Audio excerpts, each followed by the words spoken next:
Hello everyone, स्वागत है सभी का हमारे यूट्यूब चैनल में। आज के वीडियो में दो चर वाले रैखिक समीकरण को प्रतिस्थापन विधि से हल करना बहुत ही आसान तरीके से सीखने वाले हैं। अगर आपको दो चर वाले रैखिक समीकरण प्रतिस्थापन विधि से हल करने नहीं आता है तो इस वीडियो के माध्यम से मैं आपको 100% गारंटी देता हूं कि आपको दो चर वाले रैखिक समीकरणों को प्रतिस्थापन विधि से हल करने आ जाएगा, बशर्ते आप सभी वीडियो के अंत तक जरूर बने रहिएगा। तो चलिए अब हम अपने मेन पॉइंट पे आते हैं। जैसे कि आप सभी जानते होंगे कि प्रतिस्थापन विधि होती क्या है। तो फिर यहां पे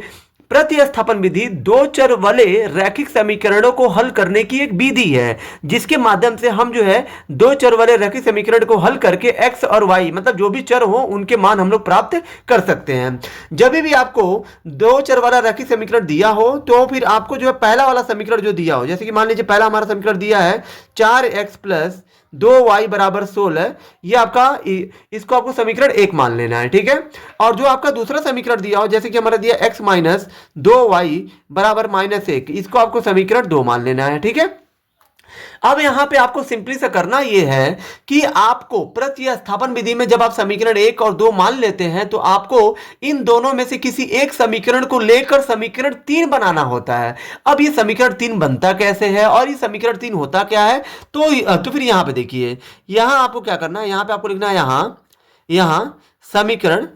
हम जो है समीकरण कौन सा लेंगे, एक या दो, तो हम लेंगे दो। जो समीकरण छोटा हो उसी समीकरण को लेकर समीकरण 3 बनाया जाता है। तो समीकरण छोटा आपको कौन सा दिख रहा है, तो 2 दिख रहा है, तो यहां पे 2 क्या दिया है, x माइनस 2y बराबर -1। यहां से आपको समीकरण 3 बनाना क्या है, तो फिर यहां पे आपको समीकरण 3 में बनाना यह है कि इस जो है समीकरण से x माइनस 2y बराबर -1 से यहां से आपको x का मान प्राप्त करना है। x का मान कैसे प्राप्त करेंगे, जैसे कि यहां पे आपको x दिख रहा होगा तो x बराबर लिखिए, बराबर, ठीक है, x बराबर, x को इधर ही छोड़ दीजिए, ये -1 है तो -1 लिखिए, और ये माइनस जाएगा इधर तो क्या हो जाएगा, ये आपका हो जाएगा प्लस 2y हो जाएगा, ठीक है।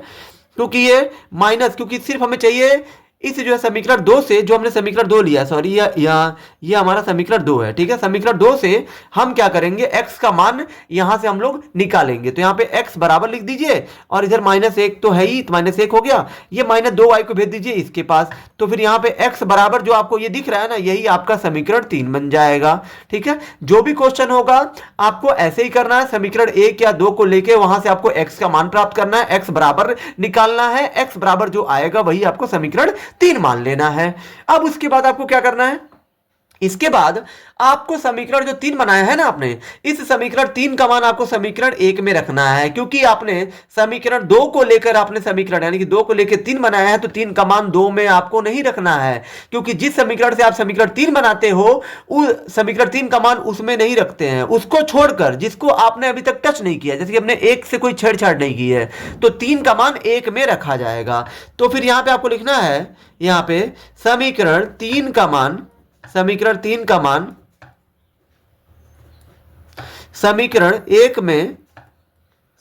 1 में रखने पर, ठीक है, 1 में रखने पर, तो 1 क्या दिया है, यहां दिया है आपका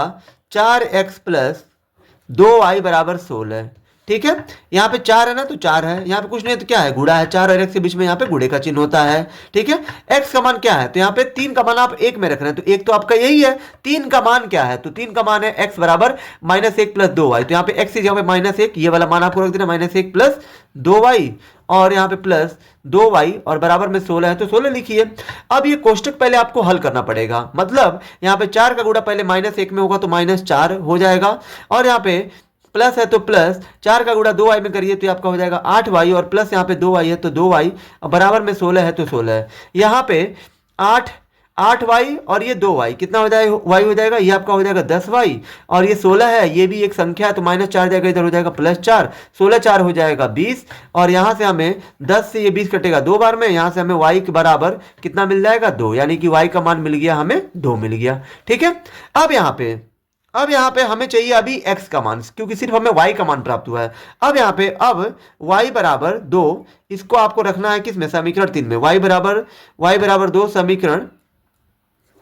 3 में रखने पर, समीकरण 3 में अगर आप रखते हो तो आपको वहां से x का मान प्राप्त होगा, इसीलिए हम लोग y का मान समीकरण 3 में रख रहे हैं। समीकरण 3 हमारा क्या दिया है x बराबर -1 प्लस 2y, तो यहाँ पे आपको रख देना है x बराबर -1 और प्लस में 2y। ठीक है, तो यहाँ पे -1 है तो -1 प्लस यहाँ पे 2y है तो 2 गुणे y का मान कितना है 2 है तो यहाँ पे 2 रख दीजिए, और यहाँ पे -1 है तो -1 और प्लस 2 दूना हो जाएगा 4, और यहाँ पे 4 में से माइनस करेंगे 1 तो कितना आ जाएगा 3, यानी कि x बराबर कितना मिल जाएगा 3, यानी कि x का मान भी हमको मिल गया और जो y का मान मिल गया। ठीक है, तो फिर यहाँ पे समीकरण को हल करने का मतलब यही होता है कि जो भी चर है, जैसे कि हमारा प्रश्न में दो प्रकार का चर था, एक था x और एक था y, अब जो इन्हीं दोनों चरों का मान प्राप्त करना ही समीकरण को हल करना कहलाता है। तो यहाँ पे आपको लिख देना आता है, यहाँ पे आपको लिख देना आता है x बराबर 3 और यहाँ पे y बराबर 2, यही दोनों हमारे इस प्रश्न के हल होंगे यानी कि उत्तर होंगे। आई होप कि आप सभी को ये वीडियो बहुत ही ज्यादा पसंद आई होगी। अगर आप हमारे चैनल पर नए हैं तो हमारे चैनल को लाइक, सब्सक्राइब और शेयर जरूर करें, जिससे आने वाली वीडियो की नोटिफिकेशन आपको मिलती रहे। धन्यवाद।